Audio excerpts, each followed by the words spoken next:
Jesus já tinha encerrado o seu ministério às multidões, quando ele agora apenas fala aos seus discípulos no recôndito do cenáculo em Jerusalém. Ali ele transmite aos seus discípulos seus últimos ensinamentos. Afirma acerca do seu amor por eles, fala da promessa do Espírito Santo, fala da casa do Pai, da sua segunda vinda, conforta e consola os seus discípulos. Depois ele celebra a última Páscoa, faz a transição da Páscoa para a ceia, desmascara o traidor, canta um hino e já na boca da noite sai do cenáculo, desce para o Vale do Cedron, sobe, entra no sopé do Monte das Oliveiras, onde havia um jardim, uma prensa de azeite, chamada de Getsêmani. Ali Jesus trava a batalha decisiva. Deixa 8 dos seus discípulos para trás, pega Pedro, Tiago e João e vem com eles, e ali ele abre o coração e diz para os discípulos: a minha alma está profundamente triste até a morte. Pessoalmente, avança para o interior do jardim e ali, com o rosto prostrado em terra, oferece forte clamor e lágrimas àquele que podia libertá-lo da morte e diz: Pai, se possível, passa de mim este cálice. Se não seja feita a tua vontade. Então ele se volta para os discípulos, depois de ter exortado a eles: vigiai comigo, encontra-os dormindo.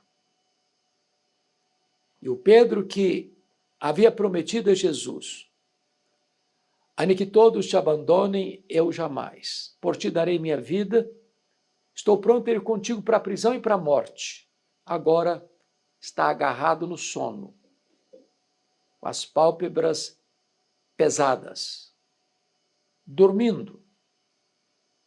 E Jesus não acorda os 3, acorda Pedro e diz: Pedro, nem uma hora pudeste vigiar comigo? Vigiai e orai, para que não entreis em tentação. O espírito está pronto, mas a carne é fraca. Então Jesus volta para o segundo round de oração. E a luta continua, titânica. A batalha é renhida. É uma luta contra as trevas. E Jesus profere as mesmas palavras: Pai, se possível, passe de mim este cálice, sem que eu beba. Se não seja feita a tua vontade. Diz a Bíblia que nesta hora vem um anjo do céu e o consola. Quando ele volta para os discípulos, eles ainda estão dormindo. Jesus volta então para o terceiro round da oração. A luta torna-se mais renhida. Agora não apenas ele molha o chão com as suas lágrimas, mas também com o seu sangue. Gotas de sangue vazam pelos seus poros, banhando a terra com o sangue do Filho de Deus. Aquela era a mais decisiva batalha da humanidade. Foi no Getsêmani que Jesus se angustiou. Foi no Getsêmani que as sombras da eternidade desceram sobre ele. Foi no Getsêmani que ele sentiu aquilo que foi mais doloroso para ele, beber aquele cálice. E o que era aquele cálice? Certamente não era a convicção de que seus discípulos se dispersariam. Não era a certeza de que Judas, seu discípulo, seu apóstolo, lideraria a turba revolta, armada até os dentes para prendê-lo. Não era a convicção de que os soldados, aos empurrões e bofetadas, lhe conduziria do jardim à casa do sumo sacerdote. Não era a certeza de que lá no Sinédrio, numa reunião ilegal, haviam testemunhas falsas contratadas para acusá-lo. E ele seria esbordoado e cuspido. Não era a certeza de que ele seria levado diante do governador romano para ser escarnecido e espancado. Não era a certeza de que ele carregaria a cruz publicamente pelas ruas de Jerusalém rumo ao Gólgota. Não era a certeza de que ele seria pregado naquela cruz nu, exposto à vergonha, sofrendo dores, cãibras e sede atroz. Aquele cálice, na verdade, era a santa ira de Deus, que deveria cair sobre a nossa cabeça. E Jesus sorveu cada gota daquele cálice. Ao se fazer pecado, ao se fazer maldição, ao sentir sobre ele o peso dos nossos pecados e o desamparo do Pai. Quando Jesus se levanta desse terceiro round de oração, não tem mais angústia. Ele vai ao encontro dos seus discípulos, desperta-os e diz: ainda dormis e repousais. Acordai, vamo-nos, o inimigo se aproxima. Quando eles abrem os olhos, a turba chega armada até os dentes. E Pedro pega a espada e decepa a orelha de Malco. E Jesus disse: Pedro, guarda essa espada. Se eu precisasse de ajuda, eu rogaria ao Pai e ele me mandaria mais de 12 legiões de anjos, mais de 72 mil anjos. Ali Jesus curou a orelha decepada de Malco. Então Judas vem, liderando a turba, e deposita na face bendita do nosso Salvador o ósculo da traição. E Jesus pergunta: amigo, por que vieste? Com um beijo traz o Filho do Homem. Então a soldadesca romana e a soldadesca do Sinédrio colocou as mãos em Jesus.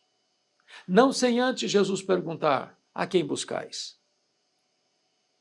E eles responderam: a Jesus o Nazareno. E Jesus: pois sou eu. E caíram por terra. Mas depois colocaram as mãos em Jesus e ele explicou: sabe por que vocês estão me prendendo? Eu estive falando publicamente tantas vezes, nunca vocês puseram as mãos em mim. Vocês agora estão me prendendo, porque esta é a hora das trevas. Esta é a vossa hora. Para isso eu vim.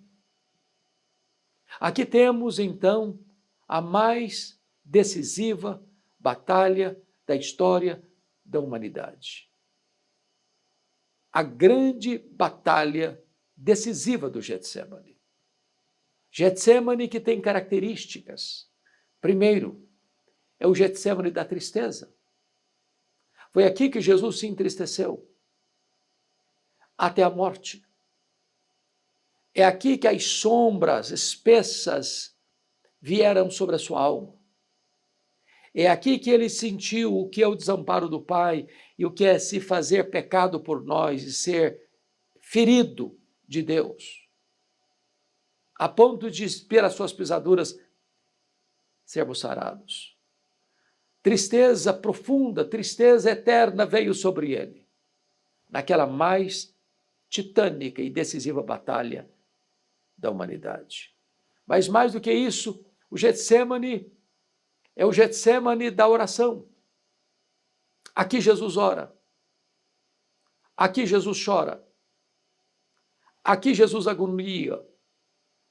Aqui Jesus verte sangue e molha o chão com as suas lágrimas e com o seu sangue.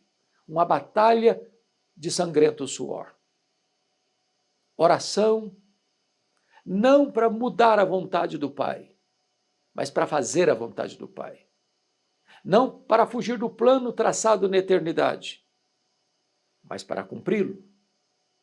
Terceiro, Getsemane, a batalha das lágrimas. Hebreus 5:7 interpreta como foi esse período decisivo de oração de Jesus no Getsemane. Ele ofereceu forte clamor e lágrimas. Ele chorou e ele clamou. Ele orou e ele chorou. Pai, se possível, passe de mim este cálice sem que eu beba. Mas se não seja feita a tua vontade. Não é uma oração técnica, não é uma oração fria, não é uma oração árida, não é uma oração desprovida de profundo sentimento, de grande dor, de abundantes lágrimas. Mas ainda em quarto lugar, é o Getsemane da solidão. Ele deixa 8 dos discípulos para trás. Ele leva os seus discípulos mais próximos, Pedro, Tiago e João. Mas quando ele se prostra com o rosto no chão, com lágrimas, com sangue, com um clamor profundo, ele está literalmente só. Muitas vezes ele falou às multidões. Outras vezes falou apenas aos 70 discípulos. Outras vezes falou apenas para os 12. Apenas para os 3, ele abre o coração e declara: minha alma está profundamente triste até a morte, ficai comigo, vigiai comigo. Mas quando ele travou a batalha decisiva da história, com lágrimas e sangue, enfrentando a mais titânica guerra do mundo, a guerra e a luta para a nossa salvação, ele estava só, literalmente só. Getsemane da solidão. Mas, em quinto lugar, é o Getsemane da submissão. Não seja feita a minha vontade, mas a tua. Jesus não luta, não ora, não sangra, não chora, não se angustia para mudar a vontade do Pai, mas para fazer a vontade do Pai. Ensinando-nos que a verdadeira oração não é eu dar ordens para Deus, ou requerer, ou exigir de Deus, eu proíbo, eu determino, eu decreto, eu exijo. Não, Jesus nos ensina a orar. Seja feita a tua vontade. O plano de Deus é perfeito. O plano de Deus é eterno. O plano de Deus não pode ser frustrado. Nós não devemos orar para que a vontade nossa seja feita no céu. Nós devemos orar para que a vontade do Pai seja feita na terra. Este é o exemplo máximo de Jesus, ensinando-nos que na oração e nas batalhas da vida precisamos nos submeter. Mas, em sexto lugar, é o Getsemane da consolação. Diz a Bíblia que enquanto Jesus suportava o bafo do diabo, enquanto todas as forças do inferno vociferavam contra ele, um anjo do céu desce para consolá-lo no Getsemane. O anjo que anunciou a Maria o seu nascimento. O anjo que disse para José não temer receber Maria. O anjo que os conduz ao Egito. O anjo que serve-lhe no deserto da tentação. Está aqui mais um anjo, consolando no Getsemane. Outro anjo vai estar lá no seu túmulo anunciando às mulheres: por que procurais entre os mortos aquele que está vivo? Ele não está aqui, ele ressuscitou. Os anjos que comunicaram que ele foi para o céu, mas vai voltar. Os anjos que nos assistem e nos acompanham como ministros de Deus estão lá no Getsemane para consolar Jesus. para refrigerar a sua alma e trazer-lhe o bálsamo do céu.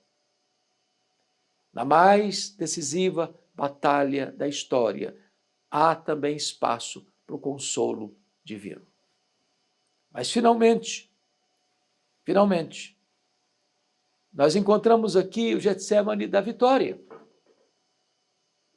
Porque quando Jesus se levanta do terceiro período de oração, não tem mais angústia. Agora, quando a turba chega, é Jesus quem se apresenta. A quem buscais? Sou eu? Caíram por terra. Agora Jesus é levado ao sinédrio.